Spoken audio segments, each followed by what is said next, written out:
Welcome to the Ultimate Sports Podcast. Today is Friday, June 14th, 2019. You ask me why is Drake playing? Because the Toronto Raptors, I should say his beloved Toronto Raptors, are your 2019 NBA champions. 114-110 winners over the two-time reigning champion Golden State Warriors as the Raptors win their first NBA championship in franchise history. Kawhi Leonard named Finals MVP. But the leading scorer for the Raptors in this game, Pascal Siakam, 26 points, 3 for 6 from three-point land, 10 boards. Kawhi had 22 with 6 boards and 3 assists, but only shot 7 for 16. Kyle Lowry had a big game, 26 points, 10 assists, and 7 boards, shot 4 for 7 from three-point land. Serge Ibaka, 15 points off the bench, and Fred VanVleet hit, I think, the biggest shots of this game, including 3 clutch free throws after getting fouled on the three-point attempt that tied the game at one point. 5 for 11 from three-point range, including 3 three-pointers in the fourth quarter. Congratulations to the Raptors, and it's a great accomplishment for that franchise. Meanwhile, for the Warriors, Klay Thompson had 30 points and 5 boards and tore his ACL. We'll get to that in a minute. Stephen Curry, 21 points and 7 assists. He only shot 6 for 17 from the field. Andre Iguodala, 22 points, 3 for 6 from 3. He had a couple big threes. Draymond Green, 11 points and 19 boards, 13 assists, triple-double in defeat. DeMarcus Cousins off the bench had 12. He wasn't bad. He actually had a pretty good game. And, again, Raptors, well-deserved. And Nick Nurse, obviously, turned out to be a great hire. And I wonder what Dwayne Casey's thinking. And I wonder what DeMar DeRozan's thinking, because some of those Raptors teams came up short against LeBron and the Cavaliers, and now DeRozan's shipped out for Kawhi Leonard. Nick Nurse replaces Dwayne Casey, who's now in Detroit, and now they are 2019 NBA champions. But we got to talk about the Klay Thompson injury really quick. Torn ACL.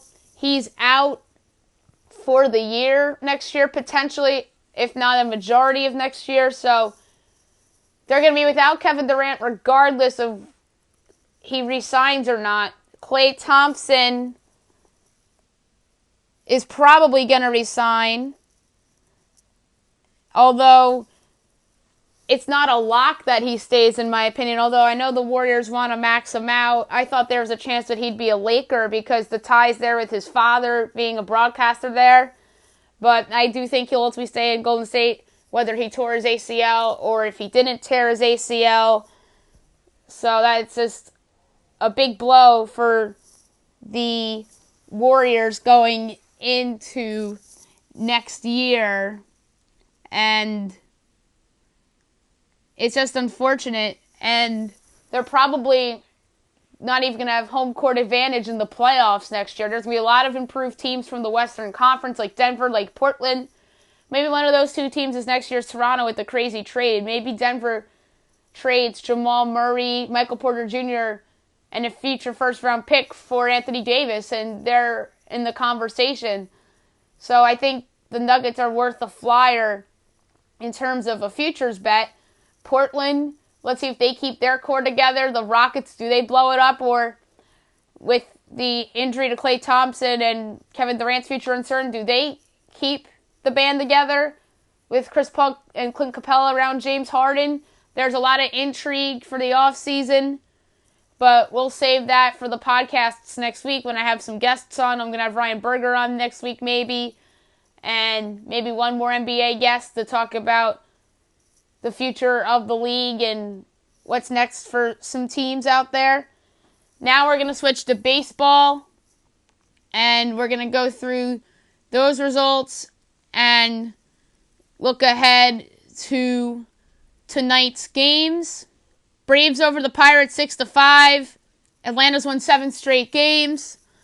40-29 on the year. Pittsburgh is 30-38. Julio Teheran with the win. Joe Musgrove the loss. Luke Jackson gets his 10th save of the year. Teheran, 6 innings straight, an earned run, 3 walks, 2 strikeouts, ERA 2.92. He's very much improved this year. This is his best season in a long time.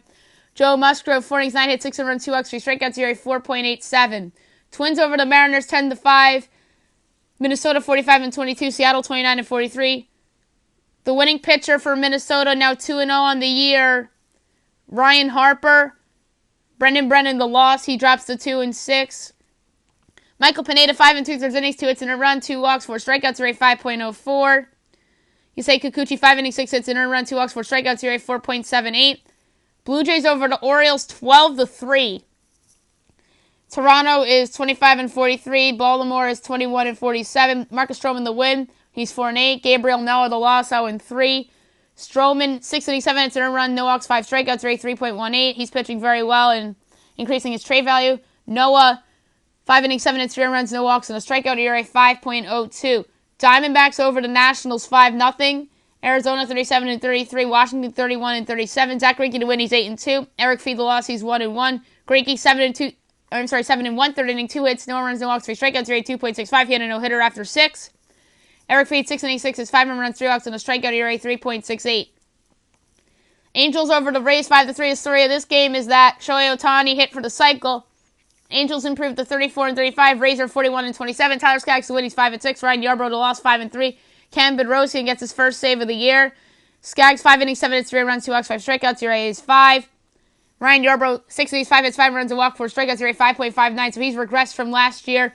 Cardinals and Mets suspended mid-9th will resume 6 o'clock Eastern tonight. Red Sox over the Rangers 7-6. They came from behind to win this one. Big win for Boston. They're 36-34. Texas is 36-32. Brandon Workman, the win, he's 4-1. The losing pitcher dropping the 0-1 on the year, Peter Fairbanks, and getting the save for the Red Sox, his first of the year, Josh Smith. David Price started for the Sox. He was awful. His worst start of the year. An inning and a third. 5 hits, 6 earned runs, a walk, 2 strikeouts, ERA 3.52. Adrian Sampson, 5 innings, 7 hits, 6 earned runs, a walk, 5 strikeouts, ERA 4.21. Royals over the Tigers 7-3 in Omaha. Royals are 22-46. Tigers 25-40. Homer Bailey to win, he's 5-6. Matt Boyd the loss, 5-5. Ian Kennedy gets his 6th save of the season. Bailey 6 innings, 2 hits, no runs, 2 walks, 6 strikeouts, ERA 5.37. Matt Boyd 4 innings, 6 hits, 4 runs, 2 walks, 7 strikeouts, ERA 3.35. He was not very good. White Sox over the Yankees 5-4. Chicago is 33-34. They're a surprise team so far as of right now, but nobody's talking about them. Yanks are 41-26. The winning pitcher improving to 2-0 on the year, Evan Marshall. The losing pitcher is Adam Ottavino. He drops to 2-2. Getting his first save of the year for the White Sox, Aaron Bummer. Starting for the White Sox was Ivan Nova, 5 2/3 innings, 6 hits, 4 runs, 2 walks, 5 strikeouts, ERA 6.28. Jay Happ started for the Yanks, 5 innings, 5 hits, 4 runs, 4 walks, 2 strikeouts, ERA 4.66. Rockies over the Padres, 9-6. Colorado's 36-32. San Diego's 33-36. John Gray to win, he's 6-5. Matt Strom the loss, 2-6. Gray 6 innings, 9 hits, 4 runs, no walks, 10 strikeouts, ERA 4.39. He's improved. Matt Strom 3 1/3 innings, 7 hits, 6 runs, 4 walks, 4 strikeouts, ERA 4.66. Dodgers over the Cubs 7-3. Dodgers are 46-23. Cubs are 38-30. Clayton Kershaw to win, he's 6-1. John Lester loss, he's 5-5. Julio Urias gets his 3rd save of the season. Kershaw 6 innings, 7 hits, 3 runs, 2 walks, 8 strikeouts, ERA 3.13. John Lester 5 innings, 9 hits, 6 runs, a walk, 7 strikeouts, ERA 4.08.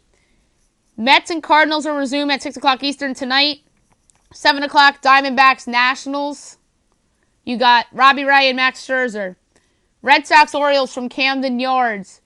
Eduardo Rodriguez against, it doesn't say for the Orioles, maybe they'll go with an opener. Angels, Rays. Andrew Heaney and Blake Snell. Indians, Tigers.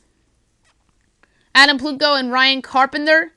Cardinals, Mets. The real game, Daniel Ponce de Leon against Steven Matz. Pirates, Marlins. Stephen Brault and Trevor Richards. Rangers, Reds. Jesse Chavez and Tyler Mahle. Phillies Braves, that's a big one. First place on the line there in the NL East. Nick Pivetta and Max Fried. 8 o'clock, Blue Jays Astros. Aaron Sanchez and Garrett Cole. Yankees White Sox. CC Sabathia and the improved Lucas Giolito. Royals Twins. Brad Keller and Kyle Gibson. 8:40 Padres Rockies. Cal Quantrill and Jeff Hoffman. 9:30 Mariners Athletics. Marco Gonzalez and Chris Bassett. 10 o'clock Cubs Dodgers. Kyle Hendricks and Rich Hill. And last but not least, 10:15 Brewers Giants. Zach Davies and Drew Pomeranz. I'm interested to see if Bumgarner pitches in this series because I think the Brewers are a candidate to trade for Bumgarner, so that would be an interesting little storyline there. Before we move on, Pat Bowlen, the owner of the Denver Broncos, passed away at the age of 75 due to Alzheimer's disease. Sad loss for the football world. Thoughts and prayers to his family and the Denver Broncos organization. They've won 3 Super Bowls in his tenure. They've been to a bunch of Super Bowls in his tenure. Obviously, you had John Elway. Now John Elway's running that franchise pretty much. And they obviously had Peyton Manning for a couple years when Peyton Manning was at the end of his prime in the 2 Super Bowls of Manning. And he was one of the better owners in the league. And again, thoughts and prayers go out to the Bowlen family and the Denver Broncos. So I'm sure the Broncos will dedicate the 2019 season to him. Women's World Cup. We'll go over yesterday's games and look ahead to today's game that's left to be played and go over the 2 games that played already today. Australia defeats Brazil 3-2.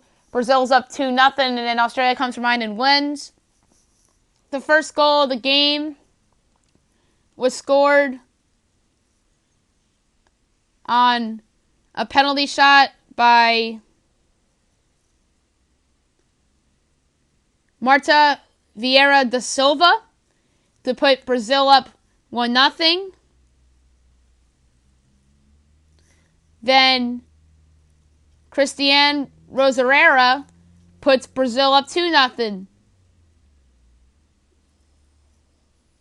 Then here comes Australia. Caitlin Ford in the 45th minute puts Australia on the board.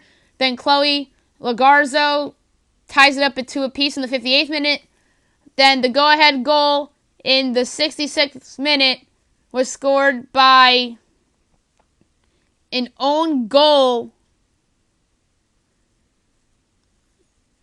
by Monica Heikkinen Alves of Brazil. Puts the own goal in her own net as Australia takes the lead and they get the win here. Then China defeats South Africa by a score of 1-0 on a goal by Li Yang in the 40th minute. Today's results: Japan over Scotland 2-1. First goal of the game was scored by Mana Iwabuki to put Japan up 1-0. Then Yukika Sugasawa in the 37th minute in a penalty kick, 2-0. Then Lana Kalan in the 88th minute puts Scotland on the board to make the score look respectable. Italy defeats Jamaica 5-0, an impressive win by the Italians. First goal is a penalty kick by Cristina Garelli to put Italy up 1-0. Then Garelli again, 2-0. Garelli for the hat-trick in the 46th minute, 3-0. Then Aurora Gailey in the 71st minute makes it 4-0. And then Gailey again in the 81st minute makes it 5-0 as Italy gets the win there. England and Argentina, 3 o'clock on Fox. I had taken England, I believe, on yesterday's podcast to win the game. So I'm going to go with England. Then I'm going to pick the games for the rest of the weekend. The Netherlands and Cameroon, it's Group E, 9 o'clock, Fox Sports 1. The Netherlands in their first game defeated New Zealand 1-0, and then Cameroon in their first game lost to Canada. I'm going to go with the Netherlands in the first game. 3 o'clock on Fox Sports 2, Canada and New Zealand. Canada in their first game beat Cameroon 1-0. And then New Zealand lost to the Netherlands. I'm going to go with Canada. Then on Sunday, we have Sweden and Thailand. 9 o'clock, Fox Sports 1. I'm going to go with Sweden. Then 12 o'clock on Fox on Father's Day afternoon, U.S. and Chile. U.S. is the best. I don't see how they don't win this game and don't win this tournament. So give me the United States to win on Sunday afternoon. And I'm going to pick Monday's games now in case I don't get to this on Monday's podcast, in case I do the podcast late Monday. We have South Africa and Germany, 12 o'clock on Fox on Monday. I'm going to take Germany in that one. China and Spain, 12 o'clock on Fox Sports 1 on Monday. I'm going to go with China. South Korea and Norway, 3 o'clock on Fox. We'll go with South Korea there. And then Nigeria and France, 3 o'clock on Fox on Monday. We're going to go with France. Now we're going to switch over to the College World Series, which begins on Saturday. 2 o'clock ESPN, you have Michigan. You got Texas Tech. These are two pretty good teams. And obviously Michigan defeated UCLA to get here. And Texas Tech had an interesting run to get here too. They actually hosted the Super Regional, so that certainly is in favor of them along the way. I'm going to take Texas Tech to win on Saturday afternoon. Florida State and Arkansas, 7 o'clock on ESPN. Both these teams are really good. I'm going to go with the Razorbacks because I just think that they're more talented. Although the Seminoles can't be written off here. 2 o'clock ESPN on Sunday afternoon, Louisville and Vanderbilt. I have to go with Vandy. They're the best team in the country in my mind, and I think that's who's going to ultimately win this tournament. 7:30 ESPN2, Auburn and Mississippi State, so an SEC battle here. Auburn's a good team, and it's a good story this year. They upset North Carolina to get here, but I just think that the Mississippi State Bulldogs are the better team here, so I like them to win on Sunday night. Now we'll go to my NBA mock draft. It's going to be my 7th version of it. So without further ado, here we go. Number 1, New Orleans Pelicans, Zion Williamson, power forward, center, Duke. The Pelicans are the massive winners here for landing the best prospect since LeBron James. Unfortunately, Anthony Davis still outside of New Orleans, and maybe they ship him somewhere for a bunch of young assets. That said, assuming they move on from Davis, they can start fresh with Williamson on board. 2, Memphis Grizzlies, Ja Morant, point guard, Murray State. The Grizzlies are big winners here as they jump to 2. Morant is somebody that people are down on due to weaker competition, but he really showed that he could be the real deal. Assuming that he is the selection, he'd be the perfect replacement for Mike Conley, who they can trade this offseason for more assets to build around. 3, New York Knicks, RJ Barrett, shooting guard, small forward, Duke. Barrett was the preseason top prospect before Zion broke onto the scenes and wowed everyone. He was overshadowed due to Zion's presence on the team, but he had his moments. Now with Kevin Durant tearing his Achilles, and regardless if they sign him or not, I think it's more realistic that the Knicks keep this pick rather than trade it for a star like Anthony Davis. 4, Los Angeles Lakers, DeAndre Hunter, small forward, power forward, Virginia. Hunter is somebody that was excellent in Virginia's run to the title last season. His stock rose in light of it. I like Hunter, and I believe he could surprise some folks as a rookie because of his fine two-way play. There's a distinct possibility that this pick is shopped, though, as they find another star to pair with LeBron James. 5, Cleveland Cavaliers, Jarrett Culver, shooting guard, Texas Tech. The Cavaliers are one of the lottery losers as they drop from 2 to 5. Culver is somebody that has sensational sophomore season to become a projected top lottery pick. He's somebody that can shoot the ball and rebound well for his position. He and Colin Sexton would make an interesting backcourt. 6. Phoenix Suns. Darius Garland, point guard, Vanderbilt. The Suns were another lottery loser as they dropped from 3 to 6. Their biggest need coming into the offseason was a point guard, and they land him on here with Garland. He did only play in 5 games this past season due to the knee injury he suffered. A backcourt with him and Devin Booker would be interesting. 7. Chicago Bulls. Kobe White, point guard, shooting guard, North Carolina. The Bulls dropped from 4 to 7, which is not ideal for them. This would be an interesting selection considering that they already have Chris Dunn on their roster. White is somebody who was great in his lone collegiate season, and that's what got him to this position. He and Zach LaVine would be an interesting backcourt pairing. 8. Atlanta Hawks. Cam Reddish, small forward, Duke. Reddish, like RJ Barrett, is someone that was overshadowed on the Blue Devil squad because of Zion's presence.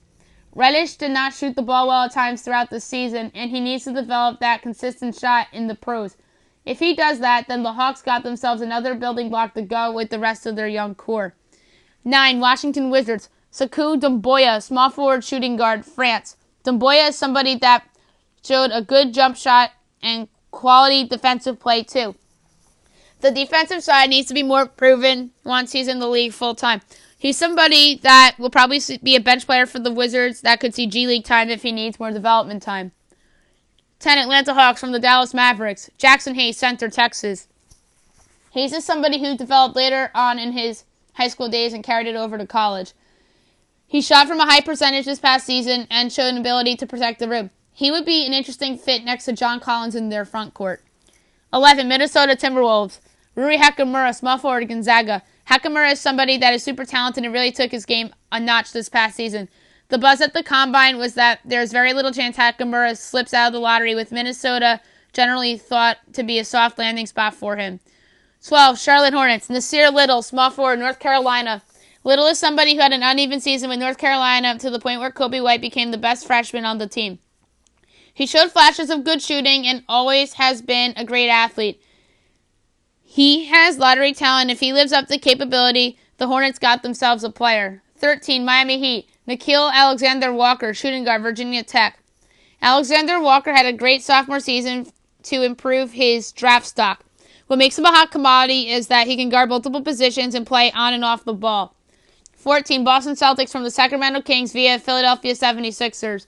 Brandon Clark, power forward, Gonzaga. The second Gonzaga player comes off the board with Clark. He provides energy and great two-way play, and he is somebody that analytic nerds would love with his high PER this past college season. 15. Detroit Pistons. Romeo Langford, shooting guard, Indiana. Langford is someone that dealt with a torn labrum this past season, which probably held him back in college. He didn't shoot the ball well this past season, but if that improves, the Pistons found themselves a player.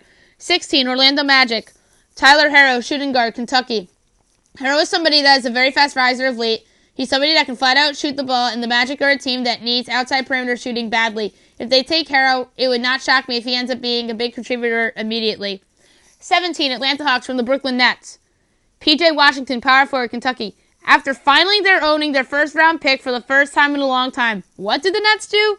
Traded away with a bad contract to clear some cap space to entice a star player to join the team.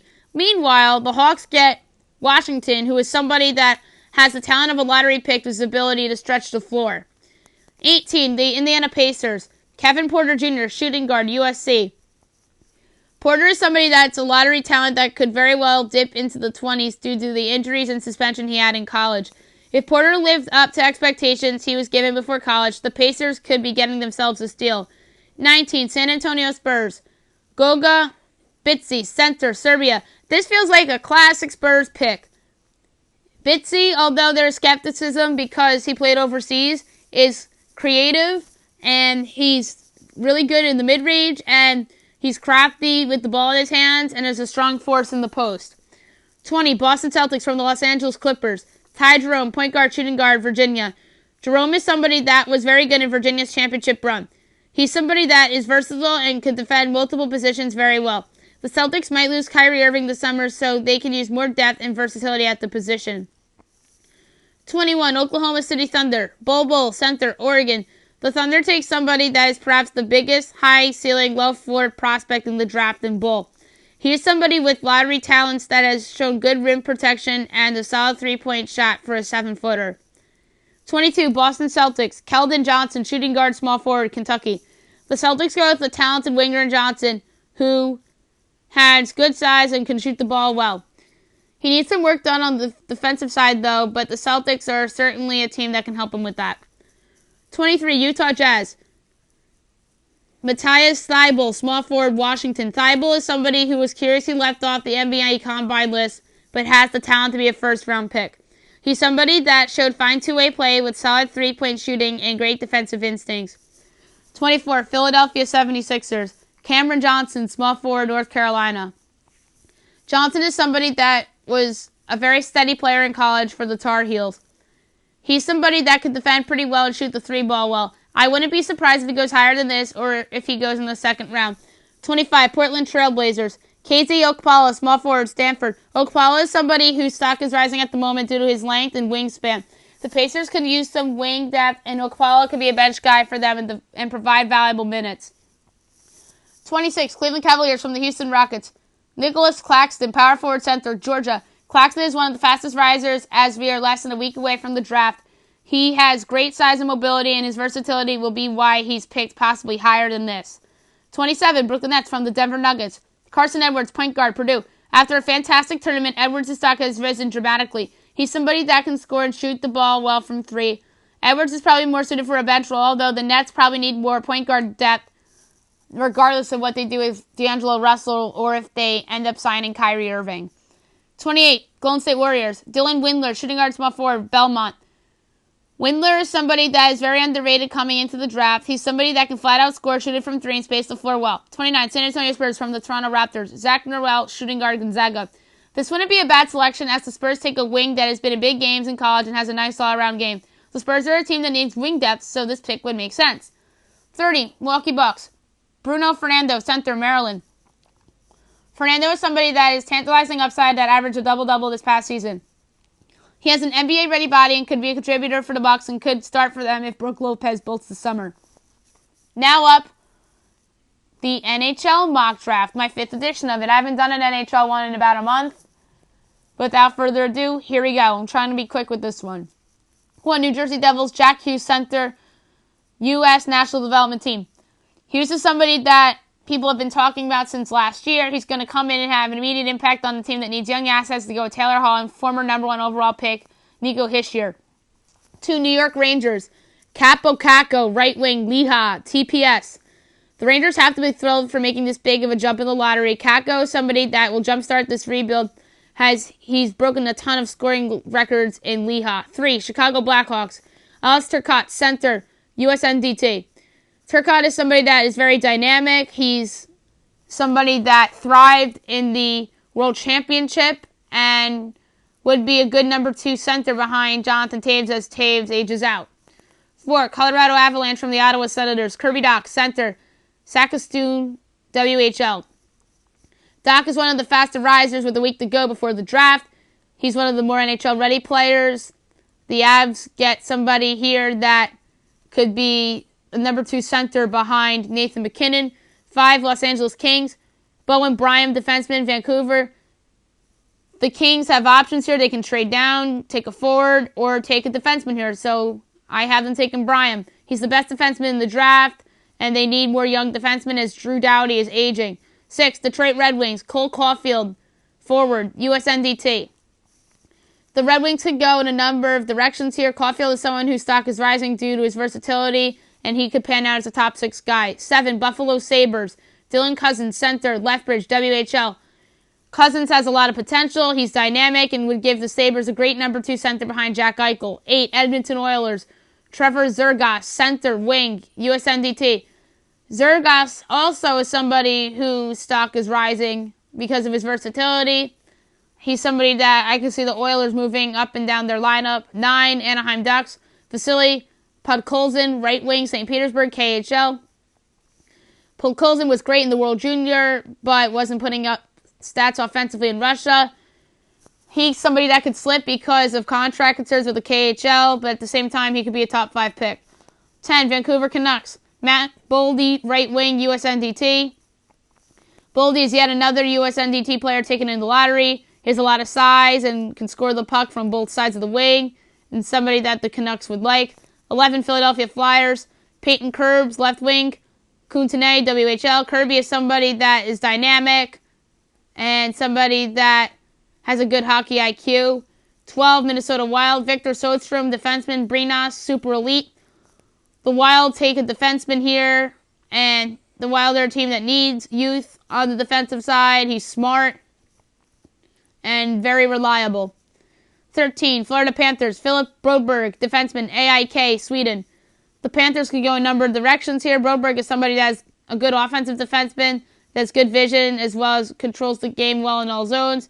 14, Arizona Coyotes, Arthur Kaliev, left wing, Hamilton, OHL. Kaliev is somebody that can flat out score. Some people have concerns with his skating ability in two-way game, or else he'd be in the conversation for a top 5 pick. 15, Montreal Canadiens, Thomas Harley, defenseman, Mississauga, OHL. Harley is somebody that is excellent and probably would be a steal at this pick. He is somebody that the Habs can have on their top pairing down the road. 16, Colorado Avalanche, Bobby Brink, right wing, Sioux Falls, U.S. Hockey League. The Avs take the fast-rising winger here. Brink is somebody that has good footwork and agility, but is not fast. 17, Vegas Golden Knights, Ryan Suzuki, center, Barrie, OHL. The younger brother of former Knights first-rounder Kurt, Ryan may end up being the better prospect. He's a great skater and has good vision for the game, as well as good playmaking skills. 18, Dallas Stars, Cam York, defenseman, USNDT. The USNDT dominance continues as the Stars take York. He's somebody that could end up being a top 4 D-man on someone's roster, and somebody that was sought out to be a lottery pick a few weeks ago, but his stock has dropped. 19, Ottawa Senators from the Columbus Blue Jackets, Raphael Lavoie, forward, Halifax, OHL. Lavoie is somebody whose draft stock is rising and could be an immediate contributor for the Sens. He's a physical player, but also somebody with speed and can wire a heavy shot. 20, New York Rangers from the Winnipeg Jets, Moritz Seider, defenseman, Adler, SCL. The Rangers go defense here with their second first-rounder to continue building their defense depth. Seider is somebody that is a great two-way defenseman and is a force to be reckoned with. 21, Pittsburgh Penguins, Niels Hollinger, right wing, Rogel, SHL. The Penguins take the forward here at their first-rounder. Hollinger is a smart player that's finesse. 22, Los Angeles Kings from the Toronto Maple Leafs, Matthew Robertson, defenseman, Edmonton, OHL. Robertson is somebody that provided good two-way play this past season. He's somebody that a rebuilding team like the Kings would take a chance on. 23, New York Islanders, Philip Tomasino, forward, Niagara, OHL. Niagara. Tomasino is somebody that is versatile and has a knack of making plays with a lot of speed. 24, Nashville Predators, Samuel Poulin, left wing, Sherbrooke, QMJHL. Poulin is somebody whose stock is falling to the point that he could drop to the second round. He has good size. He has good puck handling skills. He can shoot well. 25, Washington Capitals, Patrick Puistola, left wing, Tapara, under 20, SM Legia. Puistola is one of the faster risers as the draft is nearing us. He's somebody that is fast and has excellent offensive skills and instincts, but his defensive game is a work in progress. 26, Calgary Flames, Tobias Bjornfoot, defenseman, Djurgården, super elite. Bjornfoot is someone that is a fast riser. He's fluid, has good escapability, he has a quick release on his wrist. Somebody that can create rebounds on harmless attempts. 27, Tampa Bay Lightning, V.A. Heinola, defenseman, Luko SM Legia. Heinola is somebody that is very good at attacking and making odd man situations. His moves make people remind him of Rasmus Dahlin. 28, Carolina Hurricanes, Spencer Knight, goalie, USNDT. That's been a goalie with this fire and intensity like Knight drafted this high in a long time. The Hurricanes really don't have a long-term solution to goal with Peter Mrazek's future uncertain, and Knight certainly is capable of being that guy. 29, Anaheim Ducks from the San Jose Sharks via Buffalo Sabres. Jacob Patellier, forward, Muncaton, QMJHL. The Ducks take the versatile forward here at their second first-rounder. Patellier is somebody that has great tenacity and skill as well as generating chances off the forecheck. 30, Boston Bruins, Brett Leeson, forward, Prince Albert, WHL. Leeson is someone rare in the sense that he was undrafted last year, but now projects to be a late first round or early second round pick, and that says a lot on how much he's improved as a player. 31, Buffalo Sabres from the St. Louis Blues. Connor McMichael, center, London, OHL. McMichael is somebody that is crafty and the type of player that the Sabres would like to add to what they hope to be a contender sooner rather than later. He's also great at finishing, and he stood out among a London Knights team that's loaded with scorers. Last but not least, my best bet of the day, brought to you by DraftKings. Unfortunately, we don't have any more NBA or NHL games to pick, but there's certainly World Cup games that we could throw in at this time, and college baseball as well. Without further ado, here we go. We're going to go with the Nationals against the Diamondbacks. We're going to go with the Indians against the Tigers. We'll go with the Rays against the Angels, although I don't feel good about that one.